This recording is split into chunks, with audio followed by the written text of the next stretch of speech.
Hello guys, ayan, tara at magluto tayo nitong ating syempre napakasarap na chicken afritada. Syempre kompleto ricado po tayo dyan para talagang masarap na masarap itong ating lunch na lulutuin. So tara na guys at samahan nyo na po ako magluto and enjoy watching na rin po. So kung bago pa lang po kayo sa aming page, huwag nyo po sanang kalimutan mag-follow at para lagi po kayong updated sa aming mga video na i-upload. So, ayan na nga at ayan yung ating isang pirasong large na carrot at yung ating 2 pirasong patatas. So, babalatan lang natin yan dyan guys.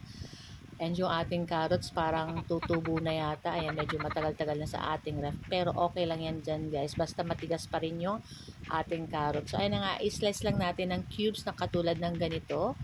At pagkatapos nitong ating patatas, i-next na natin dyan yung ating carrots. Nako, napakasarap na naman ang lunch ng aking Crescents, kaya masayang-masaya na naman sila nito guys. So, ayan na nga, at itong ating green bell pepper, ayan, isang pirasong green bell pepper at gumamit din tayo ng 3 pirasong sibuyas at slice lang natin ng ganyan. At sunod yung ating bawang. So, meron tayong 5 cloves garlic.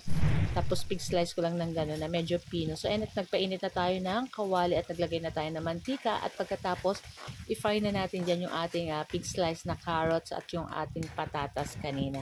So, para mamaya, madali na siya dyan guys. Ilalagay natin yan sa pagpahuli na kasi luto na dati yung ating carrots at yung ating patatas. And same din po sa ating hot dogs. Ayan, pwede naman po kayong hindi maglagay ng hot dogs kung ano po yung mga available nyo.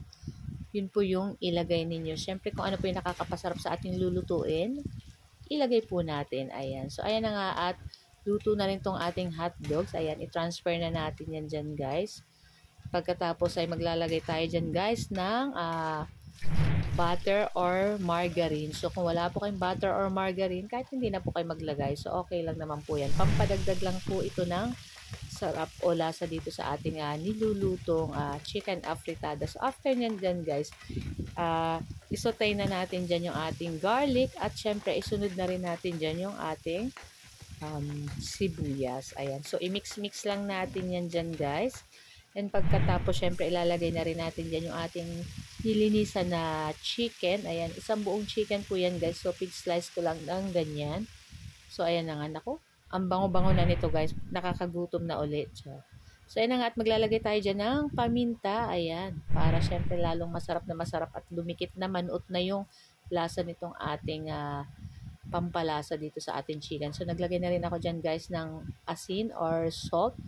Pagkatapos maglalagay ako dyan guys ng konting liquid seasoning. Kung wala po kayong liquid seasoning, pwede po kayong gumamit ng toyo. Pero konti lang po kasi maglalagay tayo dyan ng tomato sauce. So ayan, at halu-haluin lang natin yan dyan guys para mag-combine yung lasa ng ating mga sangkap kasama na ng ating chicken dyan. So ayan, at tinakpan ko lang yan dyan guys para madaling maluto yung ating chicken. At pagkatapos ng ilang minuto, maglalagay na tayo dyan guys ng tomato sauce. Kung wala po kayong tomato sauce, kahit po tomato paste or fresh na tomato talaga yung ilagay. So, ayan na nga at naglagay ako ng 1 teaspoon ng sugar para balance naman guys yung ating nilulutong ulam. So, ayan at halu-haluin uli natin yan dyan guys. Nako, takpan lang natin uli at maglalagay tayo ng tubig dyan para may konting sabaw. So, ayan, ready na rin yung ating kanin dyan guys.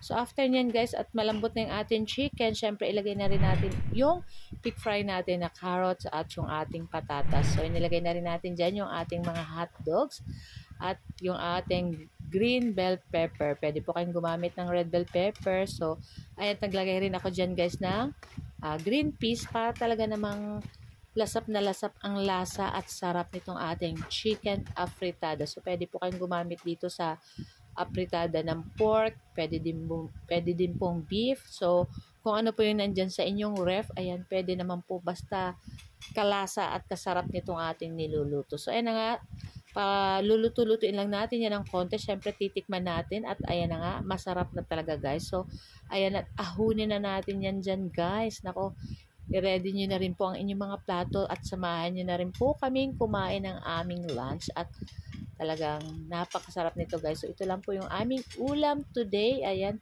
sana po ay nag-enjoy kayo. Ayan, wag niyo po sanang kalimutan mag-like, mag-comment at pa-share na rin po sana ng ating video.